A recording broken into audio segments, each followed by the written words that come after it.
Hey everybody, welcome to another episode of the Fiberista Files. Today is Friday, August 14th, 2015. I'm your host Heather, also known as Boudreaux Babe on Plurk and Ravelry, and Fiberista Files on Twitter and Instagram. I'm most active on Instagram probably, although those images do feed some of the other places. The shop is at shop.highlandhandmades.com. We have a group on Ravelry, Highland Handmades, as well as on Facebook. Check us out. We're all over. And sorry, I forgot to say, the podcast is always viewable at thefiberistafiles.com as well. So, how's it going? I think it's been 2 weeks. I don't honestly remember when the last episode started. I know that there were two back-to-back, and then this one was a little bit longer. No reason other than this past weekend I was busy. Katie, my bestie, JetGirl1313, hostess of the Knitting on the Fly podcast, is expecting a baby, and her baby shower was Sunday. So we were busy prepping for that. I had things to sew and purchase and all of that good stuff. So I will put pictures at the end of the shower.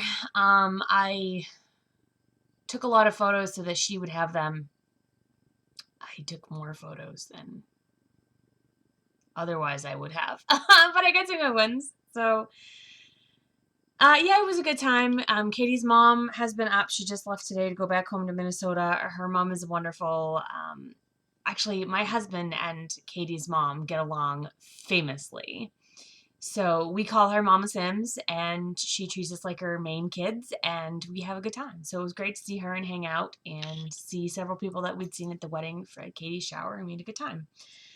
So it's been a busy week. In addition, my endo has been kicking my butt, and I won't record if I have to keep stopping because I'm in pain. That's just the unfortunate reality of my stubborn butt, because I'm just not going to do it. Today is a slightly better day. I have eaten breakfast, so I have taken some pain meds, and it's not going to win today. I decided yesterday was a bad day.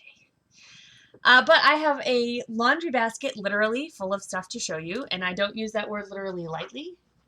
It's a laundry basket, and it's full of stuff to show you. And so let's get started, all right? If you are a new viewer, welcome. If you are a returning viewer, welcome back.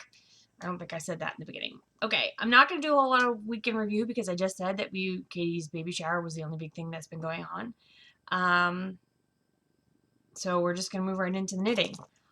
As the title suggests, I have been nearly completely monogamous on one project. So this whole thing was a bit of a interesting, it's a bit of an interesting to me scenario. Because things like this don't happen very often, and when they do, I try to pay attention to them because it matters, I think. Maybe not really, but it does to me. So, way earlier this summer, one of Katie and my online friends, Marcia, was coming from Germany to the States, and I unfortunately was not able to meet up with them, but Katie was. Now, Marcia is a sweet, wonderful woman, and she brought me a present, and she brought Katie a present. So, when I went and saw Katie recently, we went down on Sunday for her baby shower, but I think we also went down last Thursday, just to hang out with Mama Sims. And while I was there, Katie gave me my yarn from Marcia. And the yarn, I have the ball band in here. Hang on. I gotta dig. Give me 1 second. The yarn is this, Rosy Green Wool Cheeky Merino Joy. And this is a sport weight yarn. It is approximately 350 yards. And it just has a color of 102. It's a nice, beautiful harvest gold, and I'll show you the color in a second. This is a German wool, and it has, the hang tag has got the words in German and in English. And this is 100% organic merino wool from merino sheep that aren't mulesed. And if that's the correct past term of that, they don't have the mulesing surgery that keeps them from getting fly strike, which is very common in Australia. The workers are treated fairly. The yarn is free from harmful residue. So it's a 100% virgin wool organic merino, and it's extra fine. This stuff is a delight. So when I got this wool, actually, let me show you the color, because I can show you the color before I show you the knitting. This beautiful harvest gold. Oh, love it. I really wanted to find a project to cast on immediately. And I started going through Ravelry, and I put in sport weight yarn, how much yardage I had, and I really wanted it next to my skin. It's a good color for me, and I really wanted to wear it as like a shawlette or something, so I started looking, and I came across this pattern that, of course, I didn't print the first page because the first page doesn't have any pattern directions. I'll see if I can give you the pattern photo that I'm on. I came across this pattern. It's called the Drachenfels, and it's a 3-color colorwork shawl. I think I'm saying that right. I could be mispronouncing that. I got schooled on how to pronounce Zauberball, so I could be saying Drachenfels completely wrong, but I think that's how it's said. Anyway, the shawl has sort of a German piece to it, and I really, like, as soon as I saw it, my whole jaw fell open, and I was like, oh my God, I have to knit this shawl. It looked great. It was modeled really well. The colors in the sample in the pattern are like red and gray or something like that, but I knew I had yarn in my stash that I could use to make this work, and I just knew I was going to do it. What I found out after I printed the pattern and was getting ready to cast on, because it tells me how much yardage you need of each color, and I found some in my stash. And just as I was getting ready to cast on, I realized that the yarn called for in the shawl is this wool, is the rosy green wool. So I actually found a pattern randomly on Ravelry that used the same yarn that I had just been given. How often does that happen in life? Not often. And Drachenfels, it's a dragon derivative. I don't know exactly what it means, but I know the dragon is in it because it said it in the pattern directions. And dragons and I are like this. Like, I love dragons. So it's all around just a perfect combination of yarn and pattern and intention, and I just love it. So I cast on, and boy, can I just tell you, this unbelievably fast knit, because you don't start with all 3 colors. You start with 2 colors, and you do the first third of the shawl before you get to even begin the part that's going to have color 3. And man, yellow was my color 3. And I wanted to get to that yellow so bad that I knit on this constantly for the past week. So you start here, and it's an irregular triangle, and I'll talk about the modifications that I make to it in a minute. So you get these 3 sections of garter ridges. It's a totally garter shawl, garter ridges, and there's like some blue, there's a dotted row in there too. I think you can see it further from behind. Then you go into this section where it's striped. So you have striped ridges, and then you enter into the 3 color section. And as you can see, I'm just 6 ridges into the 3 color section. But it already has some pretty sizable wingspan, and I'm only just not even barely into the middle yet. The other yarns I'm using are a 100% Coopworth wool I have almost out of, in a natural ebony sort of dark colorway. It's not quite a true black. It's like an almost black with some silvery heathered bits thrown in. It's 250 yards of a DK. So it's a little bit less than the pattern calls for. This is the shortest color. Nope, I lied. This is color A. And it says the A colors A and C, you need to have like 330 yards of, and that color B you needed 300 yards of. And my color B is this woolen rabbit, and I have 206 yards of this. So I am working with fewer yards than the pattern calls for. So I had to make some accommodations. I don't know. I don't have the tag for the woolen rabbit because it was a remnant. But it's their sport weight, and that's in the Forever in Blue Jeans colorway. So here's what I did. First of all, when I knit the, I'm looking at it because it's still over there, the Shield Maiden shawl, I really liked the way the pattern made their edges. And let me turn the autofocus on. Here we go. And I don't know if you can see that it doesn't look at all like it looks in real life. It's a very neat slip stitch edge. And the pattern actually doesn't call for a slip stitch edge at all, but I really like the way, excuse me, it looked. So I decided to slip the first stitch on every row, and you slip it as if to purl with the yarn in front, and then swing that yarn around after the first stitch. Now, there was one section of this pattern where you're supposed to knit front back into the first stitch. And since I slip it, I can't do it. I had to make a brief modification to that. And that's just on the rows with the dots. That was not a big problem to make. I slipped the first stitch, followed the rest of the directions, and then on the return row, you're supposed to knit 2 and then follow the rest of the directions. I just knit 1. Like I slipped 1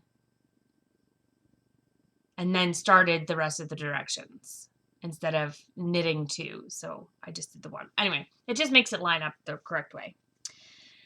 Then the other modification I made was I did this first part the way they said to here.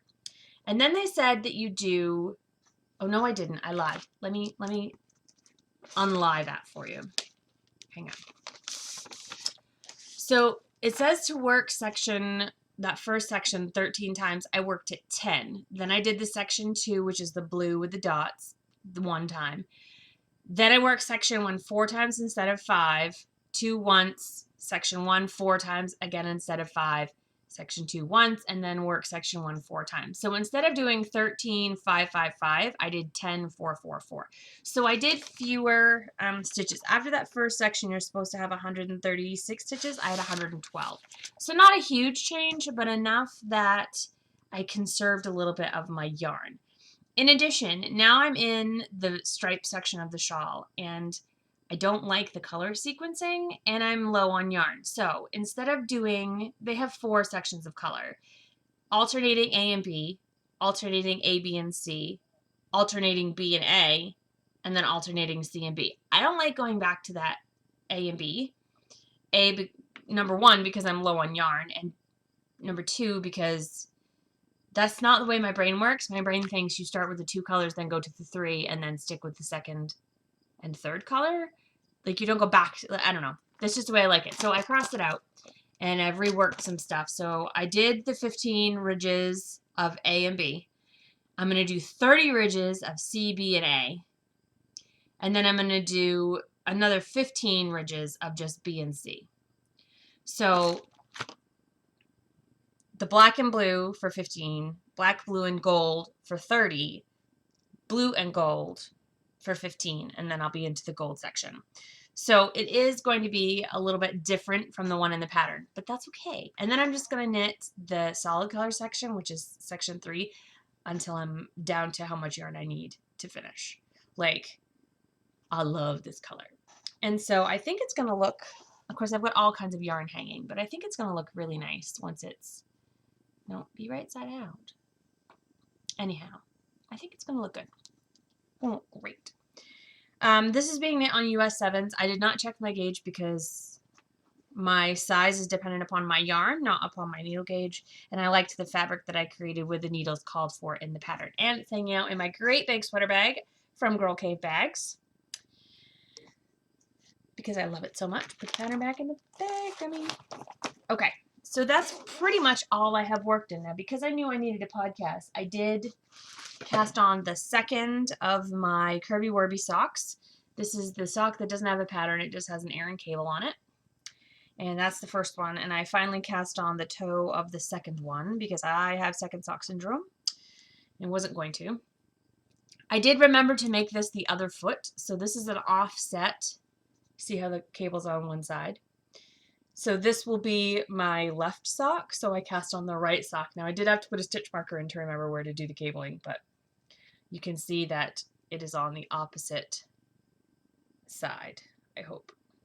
And again, these are not going to match. I just started right where I left off. So the top of this sock is pink. So the bottom of this sock is pink.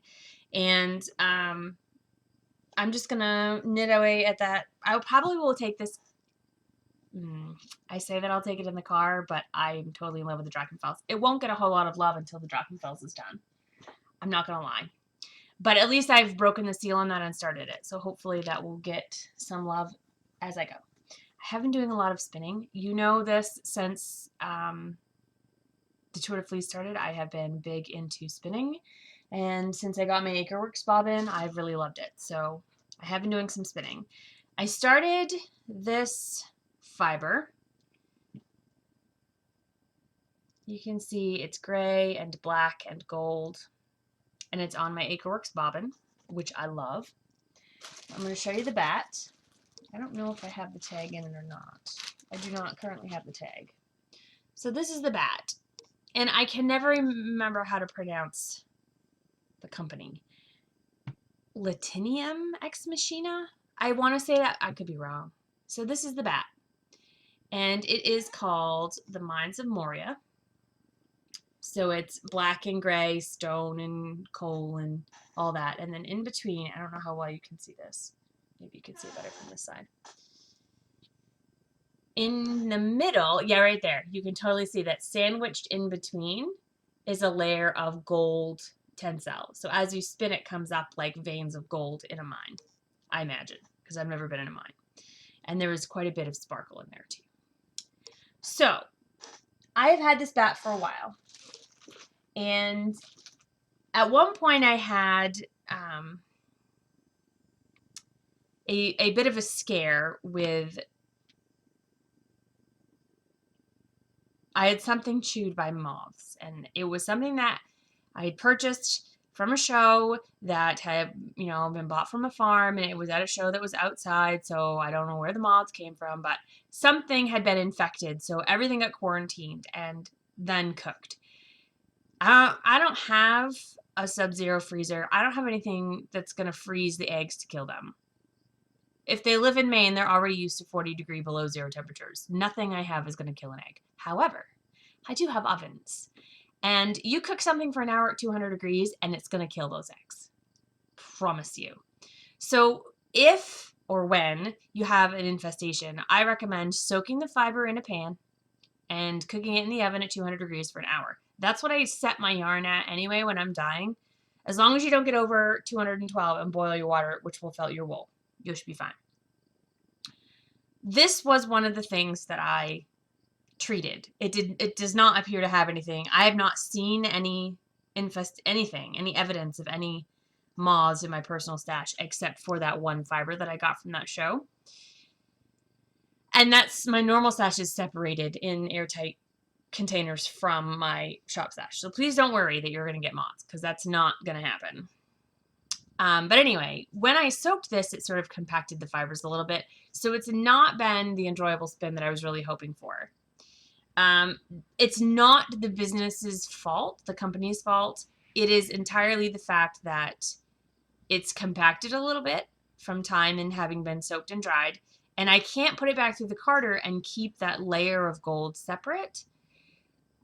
So it is what it is. In addition, I don't know how well you can see, it has a lot of different wools. It's got Lincoln and Gotland and all kinds of stuff. And so when you, this is what it looks like.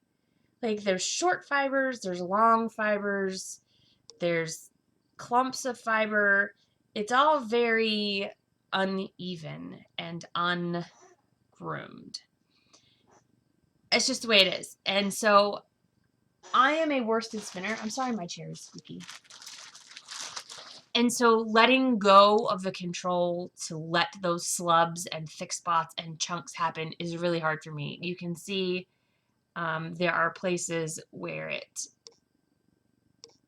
is very uneven. that's just something I have to deal with. I'm probably going to keep this as a single because I don't want the veins of gold to get muddied. I want them to stay nice and separate. So I don't yet know what it will become, but I'm a geek. I like Lord of the Rings, so I'm having fun spinning it. The other thing I'm spinning, because I didn't want to lose my mojo and that was not making me happy the first time I spun it, so I moved on to something else, is one of the fibers that I got from the Spinning Loft when I won the fiber sampler box. So this is Rommel Dale. It's from the spinningloft.com.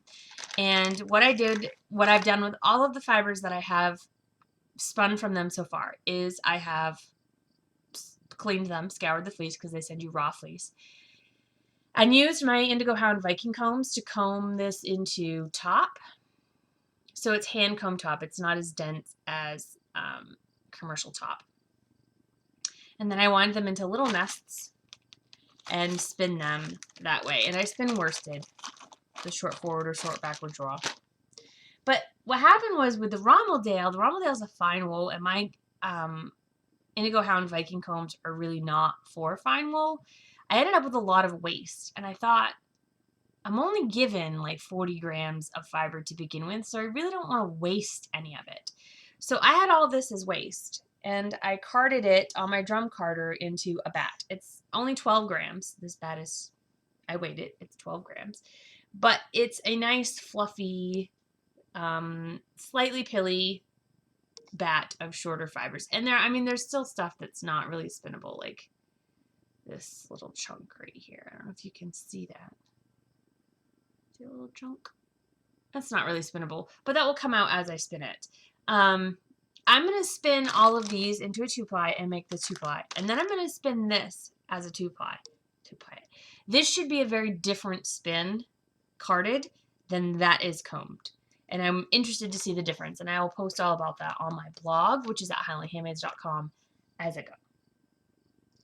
Okay, so that's what I've been knitting and spinning. That's really it. Let's move on. Dye pots. I dyed a little bit this week. I don't have a whole lot of undyed fiber right now. I've ordered some and it's coming on Tuesday. I'm gonna yawn. Excuse me. I have fiber coming on Tuesday. I don't know why that made my nose itch. But I did have a little bit. And some of the stuff that I had that I dyed this week is Cheviot, which is the fiber I talked about on the Highland Handmades Facebook group. It's a new fiber to Highland Handmades. Great for beginners, inexpensive, and takes dye really nicely. So this is the first colorway. This is a new colorway. It's called Walkin' on the Sun. And it is spot dyed. It's got sort of a saffron gold, a rust, chocolate brown, which goes into almost a black. There's some green. I didn't put green in there, but green happened. That's what happens when the dye breaks. That's really accurate for what it looks like. So that's Walkin' on the Sun. This is not a new colorway, but it's a colorway I don't dye very often. It's called Jewel Thief. It is navy blue, dark green, charcoal gray, and a sort of a wine burgundy sangria color.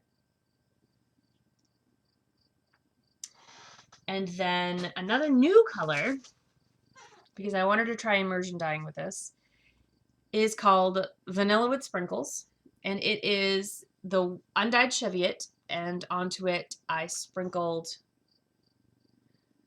a coral red, a bright yellow, a medium green, and some baby blue. And I just kind of let that do its thing.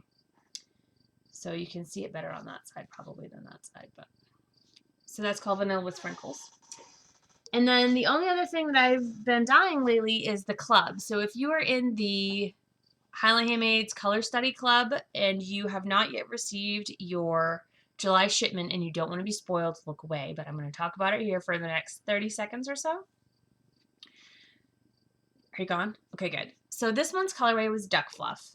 And this is Cheviot. It's that same bump of Cheviot that I bought. And it's a pale buttery yellow, and it has pops of this darker gold in it. You can see it with the yarn as well. And this was inspired by pictures of baby duckies. And Sonic Freak submitted that picture, and so she won a $5 gift card. You do not have to be in a club to suggest a photo for the month's color study. August's color is pink. So if you have a good picture of something that's pink and you want to post it into the inspiration thread, then you could win a coupon for $5 for the shop. So feel free to do that. Now, just because I don't have a lot of undyed fiber does not mean I have not been making things with fiber. Oh, I totally forgot a knitting project. I'll talk about that in a minute. Okay, so the drum carder and the blending board have been going. Now, this is all in different packaging, which I'll talk about when I get to processes. Hi, Briggs. So just bear with me for the packaging for a second. So the first set of pony style Rolegs is called After the Haying, and it's gold and, I'm sorry, that chair is obnoxious. And I just dropped a poonie. Gold and green and sort of a springy green. This is 53 grams, and it is wool, silk, Angelina, a little bit of Angelina, and mohair. The other set of Rolegs that I dropped. Hang on. Sorry, these bags are slippery. I'm gonna reach down. This one is called Where'd You Go? And it is a bright set. It starts with sort of a muted green and rose, gold, purple, pink, green, plum. It's nice. It's coral, not orange. It's kind of a pinky coral, and then undyed. So there are 6 of those, and they are 49 grams of Merino, Shetland, and Superwash BFL. So no sparkle in that. And then I wondered, because when I sell roughly 50-gram sets of pony style Rolegs, and the way I do it, there's always 6 Rolegs. Then I thought, what if somebody didn't want to do 6? What if they only wanted like a one big fat one? Well, I can't, because I have to fill the blending board twice to get 50 grams. I couldn't get 1, but I did get 2. So this is 46 grams. It's called What I'm Giving Up. And it is 2 super fat pony style Rolegs. So each one of these is 3 of the other ones that you just saw. Blue, undyed, sort of fleshy pink, and brass green, more of that flesh tones, blue, and then pinks and purples, and some blue. So you can kind of see it there. And I'm going to get to the bags in a minute. So there's just 2. They're quite dense. They're like really fat cigars, but they should spin the same. I'm really interested to see if somebody's brave enough to buy those and see how they spin. And then the other thing is a new product, and this is going to be more common. This was a test, and I'm going to talk about that more in processes.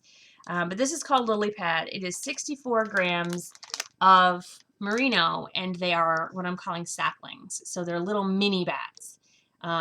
All 6 together are 64 grams. So you figure they're, what, 10 grams or so each? And they're mostly green, and they've got pops of gold and navy blue in them. So that will be in the shop as well. A lot of people who spin like with trindles and stuff like to have just one little on-the-go ball. I've noticed that quite a bit, so I decided that I would give those a shot. Okay, so that's what's going into the shop. The update, what's today? Friday? I have already taken the pictures for that, so the update will probably happen. I'm gonna put those up today, and I will set that live. That way you guys can shop over the weekend and not have to worry about hitting an update. We'll just, by the time you see this, hopefully they will be up. I do have a run scheduled today, but it's not until this afternoon, so sorry, I'm hurting. Okay, so that was dyepots. Next up is processes. I have a process for you this week. So packaging. Packaging is like one of the things I dislike the most. I can never find packaging that's just right and that looks professional and that doesn't cost an arm and a leg, because I don't like to pass the costs of packaging onto you guys if at all possible. So these bags are what the yarn and fiber come in. I tie them with a little bit of string. In this case, it's our butternut DK in the moss colorway. And they work all right. Not great, but all right. This is the same bag, but it has more in it. So there's less the extra. This is the extra bit of the bag. It's just not terribly attractive. Looks kind of dumpy. I don't like it. It functions, and that's the purpose. So when you get this, you can put this in your stash, and it will keep it nice and safe. So job done. But I don't really like the way it looks. Now, I have talked before about the very nice people at Associated Bag. And one of the things I love about Associated Bag is that you can order samples. For example, this is a sample that I ordered. So you pick what you want and you just pick a sample and they send you one. And they've nicely tagged it with what it is, the product number, so you can find it again. This is a poly bag with 2 drawstrings. And I was looking at this for bats. But it's really hard to tell by the measurements on in the catalog whether or not this is going to work. You think this is going to work. This is too small for a bat. I cannot get one of my 100-gram bats in here at all. In addition, the plastic is really milky. Like, it's not very clear. So I can't use it, although it would be long enough for the pony style Rolex.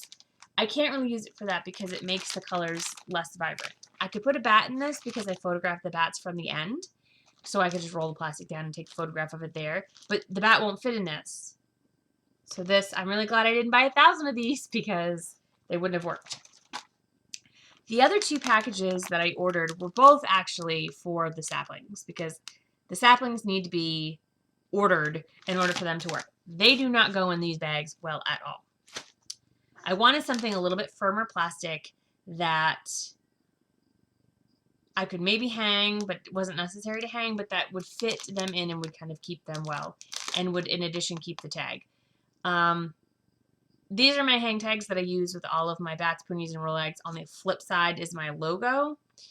Let's see if I can show you that. Let's see. The logo's on the flip side. I usually put the colorway name on the flip side of that, but when you're in this bag, you can't tell what the colorway name is. So excellent names like Pegasus Farts are lost on people when they're shopping in the booth because they don't get to see it. So here's what I did, and this is a smaller bag, and I do think this is what I'll use for the saplings, I'm calling them. And I'm just going to put the colorway name up here so that you can see them, and then the information, because I won't have this plastic thing, the information will be on the back, so you'll see what the fiber content is and how much it weighs. You can use these tags as handspun tags, by the way. I don't know if you know that, but there's notes over here, so you can do that. So, and I will either put the prices on them individually, which is probably realistically what will happen because depending on the fibers, the price will change, just like it does with bats. But I'll put a sticker over here on that side so that it won't interfere with your ability to see the stuff. And then the bigger bag, turns out, is just about perfect for pony style Rolex. Now you can see down here there's a couple that are a little bit wrinkly. They grow a little bit when you take them off the blending board. So it's a teeny bit of a tight fit, but I think that's probably as close as I'm going to get. And you know what? They're protected. They're not going to roll around. They're not going to get squished or folded in half. Like they're better this way, I think. So again, I put the colorway name at the top after the hang, and at booths, at shows, I will put the price tag over here, and on the flip side is the tag with the fiber content and the weight. So all I have to do now is go back to Associated Bag and order these in bulk. But I wanted to test them before I did it, which is one of the reasons I love Associated Bag, because they do that. And then after a week, they check on you and say, hey, did you get your samples? Is everything all right? They're really nice people. I like them a lot. Okay, so that's processes. Growth. I, yesterday, shipped off my application for the Maryland Sheep and Wool Festival. The application deadline is not until October, but I had everything that I needed. I just had to send it in. So I did. I took some of my online photos of my booths from recent shows, Stitches and Spa, and I think those are and SSK, and put those pictures of my booth in there and sent those along. I just printed those at Snapfish so that I had nice quality photos. They came right to my house. Like, I could go to Rite Aid and try and get photos, but the editing software is crap, and they just aren't as nice. So I got snapfish photos. They cost me like, I don't know, a couple bucks. And I got some old wedding photos too, so that was nice. Anyway, it's a $20 application fee. I put down my desired booth options, which was the main building first, which is like a $325 vendor fee. One of the barn buildings, which would be, I think it's $250. And then as a last resort, they actually put up their own canopies that are 10 by 15, 10 by 20, or 10 by 30. And those are the least expensive. They're out in the very far end of the show, though. And so I would like to be more in the crowd if possible. But those are the cheapest option. I think the 10 by 15 was like 180, 175. It was not expensive at all. So that was the order that I put my choices in. I would rather pay more for more exposure, especially my first year, than be out in the back. Now, I may be out in the boonies. I may not even get in, and I have no expectation. I'm not one of those people that's super entitled. I would love to vend at the show because I think it's a good fit for my business. And I loved the atmosphere when we went, Monica and I went last year. I would love to get in. I don't know when I will know that. If I will even get in. But cross your fingers for me, would you? That would be awesome. I would love to vend in Maryland. Love. Anyway, okay. So that's growth. The only thing that's left is grabbing hands. Now, a couple people noticed last week that my episode was a little choppy. What had happened was I had done a book review, and then the file, after I had recorded the entire review, the file was corrupted, and I couldn't get the review to load into my movie editing software. So that was a pain. So I tried to go back into the podcast and delete all the mentions of the review so that I could do it again later. And I must have missed one because somebody was like, wasn't there supposed to be a review? And I'm really sorry for that. That was not terribly professional of me, but I did what I could, and it just wasn't perfect. I am not going to have that review for you this week because I haven't re-recorded it yet. But I will have it for you next week. And that review is it's the Madame Defarge Does Shakespeare is the name of it. It's the third in the What Would Madame Defarge Knit series. And it's all based on Shakespeare. And there's some amazing designs in there. And I am going to be hosting a giveaway as well for that. But I will probably try and do that next week because, quite frankly, it hurts to sit in this chair. And I've been sitting already for 37 minutes and I need to get up soon. So thank you for your patience with that. I will be doing that review, I promise. I've already done it once, but I will do it again. That is basically what I have for you this week. Thank you, as always, for shopping in the Highland Handmades shop. If you haven't yet followed or liked the Highland Handmades group on Facebook, you're probably going to want to do that because I'm going to be having a giveaway right off. It will be yarn. It will be a new, never before sold colorway. And it will happen when I get 1,000 likes in the Highland Handmades group. Or, it's not a group, the page. I'm at, I think, 957 likes. So if you have not yet liked the Facebook page, Highland Handmades, go do that. Tell your friends to do that because there's going to be a giveaway. And you will have to be a member of the group to win that giveaway. Facebook is convenient for posting links and other fun things as well as shop updates and podcast episodes. Like, it's a good area because most people are checking their Facebook anyway for people to see that. It does have its downsides. The post reach is not good on Facebook. We know that. I know that if you are following me on Instagram, you are seeing my posts because Instagram doesn't only post some things to some people, it posts everything. And I try to cross-post over to Instagram, but that doesn't always happen. So join the Facebook group. I don't inundate people with posts. I don't put up every single thing that I'm putting in the shop. I make the shop update announcement with a screenshot of what's in there. I put up the podcast episode, and you can usually just click on it right from your feed, so you don't have to go over to iTunes or whatever. And I post things like I just posted about Cheviot fiber and information about the Cheviot. And then yesterday I did information about the Targhee breed of sheep, which is a fiber I also have in the shop now. In fact, Targi is one of the things that's winging its way to me and will be here on Tuesday.